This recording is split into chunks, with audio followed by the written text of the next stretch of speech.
Hello, good morning, good afternoon, depending on where you are. My name, as you can see from this slide, is Mark Blyth. I'm a political economist at Brown University, and I have been asked to think about 3 things that we could do that would make a difference in the post-COVID world. So let's get straight into that. 3 easy lifts. Let's see how easy they are and what they are. So very recently, most recently, in fact, just last month, if it wasn't for the breakdown in supply chains at Amazon, I'm sure you already would have a copy of this wonderful book, Angrynomics, which I've just authored with Eric Lonergan. And I'm going to talk about some of the ideas that we have in this book, which are applicable in this setting. So here's the basic setup for the book. Prior to COVID-19, the world has never been richer, and yet we've never been more angry. If you think about it, everything from the Hong Kong democracy protests, the Chile anti-inequality protests, Brexit, Trump, etc., the world has become very, very fractious and very divided. Why? We wanted to kind of get to the bottom of that, to the economics of the bottom of that. So we define Angrynomics as the effect generated when most people in a country believe that the economy no longer benefits them. I'm sure that rings very true for many of you who are listening today. So we started to get interested in this expression of anger. Anger is a commonplace. We see it everywhere. We accept people being angry. You accept your kids being angry at you. You expect your spouse to be annoyed with you. But we don't really think about it. And when you dive into the literature, what you find is that we can make a distinction between public anger and private anger. Public anger tends to be seen as a cry for moral outrage, a desire to be heard when one is being ignored. And there's a lot of information in public anger. And what we do is we parse it out and say, anger is a moral outrage and a desire to be heard. It is caused in part by a failure of representative institutions and a lack of faith in existing politics. Over the past 10 to 15 years, it's been caused by the failure of technocratic politics, in particular, to deliver on its promises. And that anger is a reaction to a perceived futility of action amongst the public. That what they do, what they say, what their concerns are simply don't matter to those in charge. And it's caused by, in many ways, the collapse of real wage growth and increasing inequality across the countries of the world. Now, public anger is one aspect of this, but there's also private anger. Private anger comes from the micro stressors in your everyday lives that amplify and refract public anger. Private anger is a micro stressor and a reaction to the increased uncertainty in our lives as we're asked to be more flexible, to adjust more, to take on more risk. It's manifest in a loss of confidence in ourselves and a nostalgia for an older type of politics. Brexit is a classic example of this. Private anger is amplified by the current model of capitalist growth. Massive labour and product market deregulation, the depoliticization of labour, the shift to capital in terms of the wage share and the GDP share going to capital versus labour, and ultimately the increasing existential threat of replacement by technology and redundancy through aging and the rise of precarious work. All of that together creates a world of Angrynomics, where we can see this public anger caused by macroeconomic crashes, moral outrage claims generated by this, and what we also call tribal energy, weaponizing anger for instrumental ends, which we see in dog whistle politics, immigration politics, heightened nationalism, and the symbiosis of media and reactionary politics. The micro stressors that we see in private anger, technological change, market reforms, and aging, all of these things come together, particularly in those moments of macroeconomic stress. And the micro side that we see of this, we see popping up in everything from armed militias to the anti-mask protests, to conspiracy theories, anti-vaccine movements, and other such things. Sign of tension and fracturing in our politics. So, as Lenin put it a very long time ago, that's sto deliata on the other side. What is to be done? So what is to be done? How do we fix the post-COVID world? Because what COVID did was to essentially take the anger and put it home for 3 months. It sequestered it, it sent it home, but it hasn't gone away. And as we've seen, it's already producing anger as it's coming out. The underlying problems have not been addressed. So how can we deal with these problems? Most of the approaches that you see tend to be around taxation.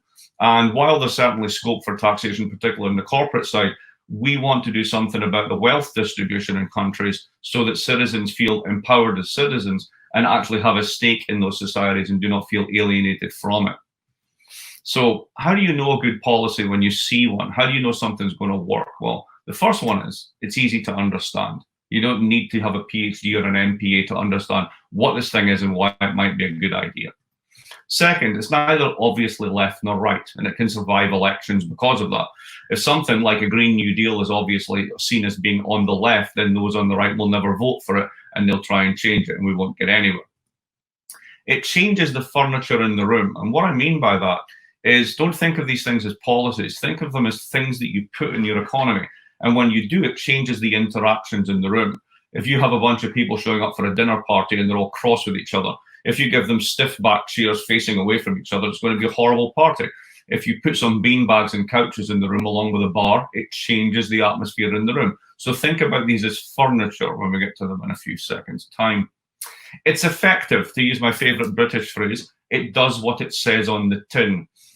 And it's not based upon raising taxes for two reasons. Number one, the income distribution and wealth distribution is already so skewed that the poor can't pay them. In fact, when you look at consumption taxes and sales taxes, they already pay a majority of taxes in many countries. And the rich always evade them, particularly true at the corporate level. So what would all of that look like? So at the back end of Angrynomics, we have 4 proposals. I'm going to just give you 3 today. The first one is a citizens' wealth fund. Now, what are these things? They're a bit like sovereign wealth funds of the type that you get in places like Norway and Singapore, and they can easily be scaled up.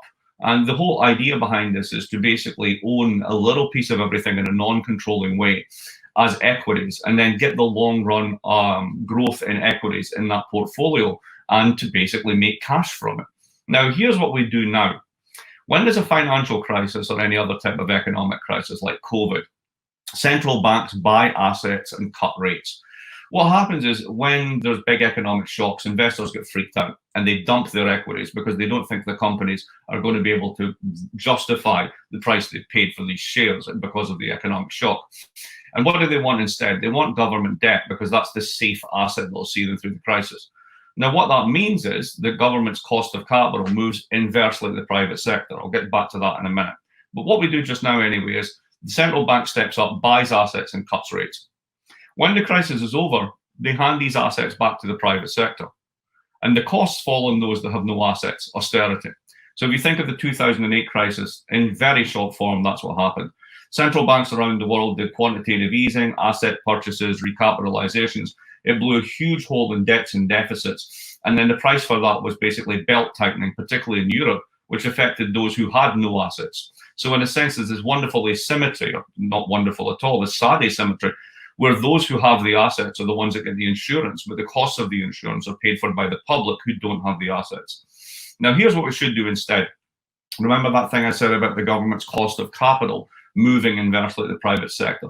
That's important. What that means is when there's a crisis, governments can borrow at negative real rates, which is the world we're in now. And we're also in a world of structurally low interest rates and almost no inflation. This creates an incredible and one-time gift for lending, because essentially the people who are buying the bonds are paying you for the privilege to do so. So what should we do instead? Well, what we should do is, when there's a financial or other crisis, the government should issue safe asset bonds and buy all those dumped equities that the private sector no longer wants. If we think about the COVID crisis, the stock indexes in the US and the UK fell by 30%. At that point, we should buy all those assets and put them into a massive passive fund. You should let them grow then passively and professionally managed miles away from politicians for 10 years. And the returns over 10 years could be 20% of GDP. And what do you do with that? Well, the outcomes from that, the income streams there, go to those who have no assets, the bottom 80% of the income distribution. Easy lift number 2, a digital dividend. Here's what we do now. We are using digital platforms. We all use Facebook, Google, and Apple, and Amazon, and all the rest of it. These are American firms that constitute 20% of the American stock market. They have incredible profit margins because their marginal cost of production is effectively zero.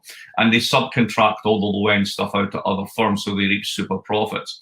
Now, multinational firms in general, not just the digital giants, pay almost no taxes around the world. And the way that we deal with this is we find the countries that enable this. So there's a famous case where the EU told Ireland that it had to pay up 13 billion in taxes because that was the sweetheart deal that it cut with Apple. But these things go on all over the place. Holland is actually the biggest egregior when it comes to this type of things. So we go after the countries, or we don't go after the countries. The other way we do is we try to get international agreements. There's been a series of talks with the OECD for the past couple of years on a common floor for corporate taxation around the world, and then a special way of dealing with the digital giants.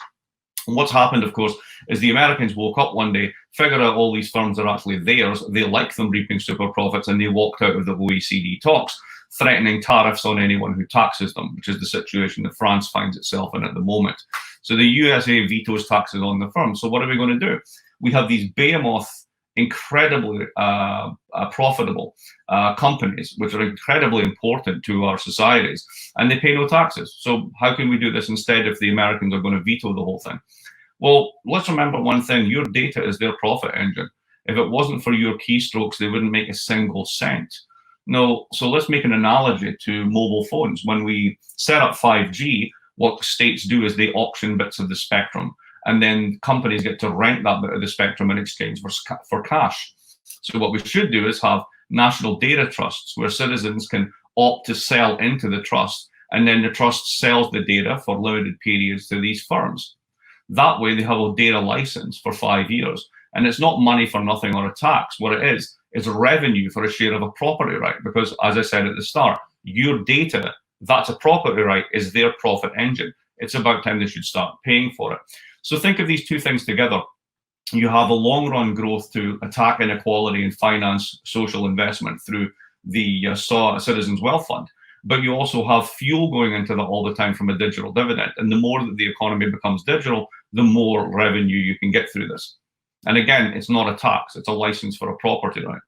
And then easy left number 3, helicopter money. And back in 2014, my co-author Eric and I wrote a piece for Foreign Affairs about how what central banks were doing with quantitative easing was incredibly wasteful. And a simple analogy to think about it is the following. Imagine you wanted to make a cup of tea. I know Brits like cups of tea. And this is how the central bank would do it. They would basically tape up your whole house and leave one hole in the back. You would put a hose in the back, turn it up, turn on the water from the hose, flood the entire house, and eventually you would get enough water in the kettle to basically make a cup of tea. It's rather wasteful, to say the least. What we suggested was, let's not do that. Let's just put water straight into the kettle, otherwise known as helicopter money or direct payments to households. Now, why would you want to do this? Well, we're already doing it in the COVID crisis. Essentially, when you have a massive collapse in consumption, you want to support consumption. And what we've done till this point is, when there's a recession, we use QE and other techniques to boost asset prices and cut interest rates, in the hope that as those asset prices gain in value, the people who have assets, who are the top 20% of society, feel a little bit more rich, spend a bit more money, and that trickles down to everyone else. It's incredibly inefficient.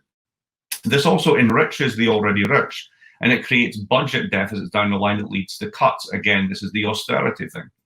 And the public acts as insurance for the private sector, but gets no upside for doing so. So what should we do instead? Set up central bank money and send cash direct to taxpayers. You could set up the payment system and route it around the commercial banking system. Thereby, the banks can go take all the risks that they want. They don't become too big to fail. Your payments, the stuff that you actually care about, keeping the roof over your head, making sure that you can buy things at the supermarket, could simply be routed through individual accounts at the central bank. You don't have to use them all the time, but in emergency, they could be switched on, and you could send cash direct to taxpayers. You keep doing this until the recession is over, or you hit an inflation target. It's much cheaper than QE and more effective than QE and rates cuts. And the good news is, we're already doing it with COVID. That's exactly what all of these wage guarantees and other such programs in Europe are effectively doing. So again, add all these ones together, what have we got? You've got a Citizens Wealth Fund, you have a digital dividend, and you have a much, much more efficient way and effective way of curing the cost of supporting the economy during recessions. So the take home on this is as follows. It's about moving the furniture. Don't think of these lifts as policies. As I said, think of them as furniture. Once you have these in your economy, it changes what's possible going forward. It gives citizens a stake in the capital stock of the country. It empowers them in a way that simply taxing one part of society or one set of international actors simply doesn't. It's not to say I don't think there should be higher taxes on corporations. There absolutely should. But when the countries themselves, such as Holland and Ireland, are particularly egregious examples of allowing these companies to dodge taxes, I think we have to look elsewhere if we want to raise revenues. It grows wealth on a much more equitable basis, particularly on the long run. And all of this could be done starting right now. You could do all of this. You could have all of these things set up in 6 months' time. The only thing that is limiting us is the political courage to try. Thank you very much.